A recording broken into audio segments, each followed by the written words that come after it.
वंदे मातरम कर्मचारी साथियों, आज का ये इम्पोर्टेंट वीडियो आरजीएसएस के संबंध में है। जैसे कि आपको बताया, आरजीएसएस में एक लेटेस्ट जो आदेश है उसके अनुसार अगर पति और पत्नी दोनों राज्यकर्मी है तो अपने माता पिता को आरजीएसएस कार्ड में ऐड कर सकते हैं। यानी कि अगर मान लो जैसे पुरुष है तो उसके माता पिता तो ऑलरेडी ऐड होंगे, अगर महिला कोई कार्मिक है तो वो अपने माता पिता यानी पुरुष के सास ससुर को भी आरजीएसएस कार्ड में ऐड करके उनको इसका लाभ दिलवा सकते हैं।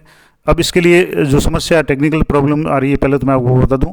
जैसे मान लो जनाधार है, अब जनाधार जैसे पुरुष कार्मिक है उसके नाम से जनाधार से उसकी पत्नी का नाम उसके जनाधार में है, उसके बच्चों का नाम है, उसके माता पिता का नाम है, वो तो जनाधार से डाटा फैच होने के बाद में आरजीएसएस पे मेंबर ऐड हो जाते हैं।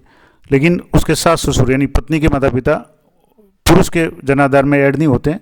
इस कारण अब होता है कि जो भी आरजीएसएस में डाटा या नाम फैच किए जाते हैं वो जनाधार से किए जाते हैं। अब इसके लिए अगर मान लो किसी महिला कार्मिक उसके माता पिता यानी पुरुष के सास ससुर जब दोनों कर्मचारी हो, पति और पत्नी, तो कैसे जोड़ेंगे? तो इसके लिए सबसे पहले तो माता पिता या महिला कार्मिक अपने सास ससुर जो भी है उनका जनाधार कार्ड डिलीट करवाए और उनके नाम अपने जनाधार कार्ड में जुड़वाए, मर्ज करवाए। जैसे मान लो कोई कार्मिक कोई पुरुष है उसके नाम से आरजीएसएस कार्ड बना हुआ है, उसकी पत्नी है वो भी महिला कार्मिक है, राज्य कर्मचारी है, तो महिला के माता पिता यानी पुरुष के सास ससुर का नाम जनाधार में पुरुष के नहीं होगा। तो सबसे पहले तो जो महिला है उसके माता पिता अपने जनाधार में से नाम हटवा करके उसके दामाद यानी जो पुरुष है उसके जनाधार कार्ड में जुड़वाएंगे। और जुड़ने के बाद में जनाधार कार्ड में जब जुड़ेंगे तभी डाटा फैच हो पाएगा। तो सबसे पहला काम तो ये करना है कि ई मित्र से अपने माता पिता या महिला कार्मिक अपने सास ससुर का या पुरुष कार्मिक अपने सास ससुर का जनाधार कार्ड डिलीट करवा करके उनके नाम अपने जनाधार कार्ड में जिस जनाधार कार्ड से आरजीएसएस बना हुआ है उसमें ऐड करवाएं। उसके बाद जनाधार कार्ड में मर्ज होने पर उनके नाम आपके जनाधार कार्ड में आ जाएंगे। सीधी सी बात है कि जब तक जनाधार में उनके नाम नहीं आएंगे तब तक तो ये ऐड नहीं हो पाएंगे। तो सबसे पहला काम तो आपको करना है कि उनका जनाधार है वो डिलीट करवा के जो भी जिसके नाम से आरजीएसएस कार्ड बनाया हुआ है चाहे पुरुष हो या महिला उसके जनाधार कार्ड में उनके नाम जुड़वाने हैं। उसके बाद में आपको SSID ओपन करनी है, वहाँ से आरजीएसएस ऐप ओपन करना है। उसके बाद में आरजीएसएस ऐप में बेनिफिशियरी मॉड्यूल है उसको ओपन करना है और बेनिफिशियरी मॉड्यूल में एडिट सर्विंग डिटेल्स जो ऑप्शन है उसमें आपको क्लिक करना है। और वहाँ क्लिक करने के बाद में जैसे आपके जो भी पुरुष होगा उसके जो भी जनाधार में मेंबर होंगे वो तो ऑटोमेटिक आ जाएंगे। अब जब अपने स्पाउस के यानी पति पत्नी के माता पिता को जोड़ेंगे तो वो भी उनके नाम वहाँ शो होने शुरू हो जाएंगे। और सबसे पहले आपको गवर्नमेंट एम्प्लॉय के चेक बॉक्स पर क्लिक करके उसकी राज्य की सेवा को सत्यापित करना है कि इसमें से गवर्नमेंट एम्प्लॉय कौन है। अब जैसे पति पत्नी दोनों है तो दोनों हो जाएंगे। उसके बाद में इसके ओपन होने पर एलिजिबल मेंबर फॉर आरजीएसएस कैटेगरी 9 में जनाधार कार्ड में परिवार के जिन सदस्यों के नाम है वे सारे वहाँ शो होना शुरू हो जाएंगे। और उसके बाद में जिस नाम को आरजीएसएस में ऐड करना है उसको आपको टिक करना है और टिक करने के बाद में उसके नीचे जो चेक बॉक्स होगा उस पर क्लिक करेंगे तो सबमिट का ऑप्शन आएगा और सबमिट करेंगे तो आरजीएसएस कार्ड में उनका नाम है वो ऐड हो जाएगा।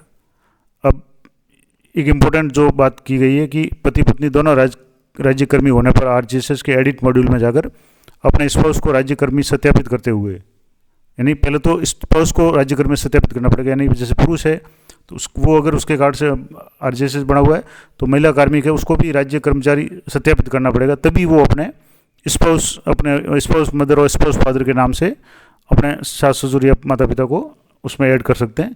तो दो काम आपको करने हैं। सबसे पहला काम तो आपको जो भी नाम ऐड करना है उसको आपको अपने जनाधार कार्ड में ऐड करवाना पड़ेगा। पहले जनाधार कार्ड से डाटा फैच करने के बाद में आपको वापस आरजीएसएस में आना है और वहाँ जाकर के जो एडिट ऑप्शन है उसमें जाकर के सबसे पहले तो स्पाउस या जो भी कर्मचारी है उनको कर्मचारी सत्यापित करना है और उसके बाद में उनके स्पाउस मदर स्पाउस फादर को आरजीएसएस में ऐड करना है।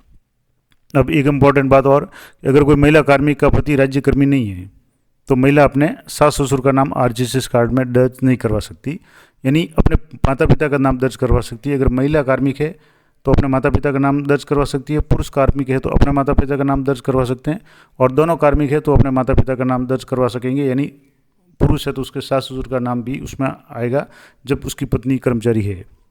इसके अलावा अगर किसी परिवार के सदस्य की डिटेल आरजीएसएस कार्ड में जनाधार के अनुसार नहीं आ रही है, मान लो किसी के फ़ोटो में मिसमैच है या फ़ोटो सही नहीं है, नाम में कुछ अंतर है, तो सबसे पहला काम तो आपको करना है कि आपको वो डाटा है जनाधार में सही करवाना है। और जनाधार में सही करवाने के बाद आपको बेनिफिशियरी मॉड्यूल में update details as per Jan Aadhaar पे क्लिक करना है। तो जो भी जन आधार में डाटा अपडेट होगा वो डाटा यहाँ फैच हो जाएगा। सदस्यों के नाम नहीं आ रहे हैं या फ़ोटो वगैरह नहीं आ रहे हैं तो आप एक बार जन आधार से डाटा फैच करके देखेंगे तो उस सदस्य की डिटेल्स या जो भी फ़ोटो वगैरह अपडेट करनी है उसके कॉलम में अंतिम कॉलम में चेक बॉक्स है उस पर क्लिक करना और अपडेट सेलेक्टेड मेंबर डिटेल्स या अपडेट फ़ोटो है अकॉर्डिंग टू जन आधार पे क्लिक करेंगे तो उस जन आधार कार्ड में उसकी डिटेल्स है वो सारी अपडेट हो जाएगी। तो ये महत्वपूर्ण जानकारी थी। कई साथियों के बीच में मैसेज भी आ रहे थे कि कोई कर्मचारी पति पत्नी दोनों कर्मचारी है तो अपने मतलब पुरुष है तो अपने सास ससुर को कैसे ऐड कर सकते हैं, क्योंकि उसकी पत्नी के माता पिता ऐड कर सकते हैं तो उसके सास ससुर हुए तो वो सीधी सी बात है कि स्पाउस फादर और स्पाउस मदर के रूप में ऐड होंगे, लेकिन उससे पहले उनका नाम है वो जन आधार में ऐड करवाना जरूरी है। तो ये कुछ इंपॉर्टेंट जानकारी थी, आशा करता हूँ आप लोग उपयोगी रहेगी। इस आरजीएसएस के संबंध में मैंने काफ़ी सारे वीडियो बना रखे हैं तो एक बार चैनल पर विजिट जरूर करें। मिलते हैं नेक्स्ट वीडियो में, तब तक जय हिंद जय भारत।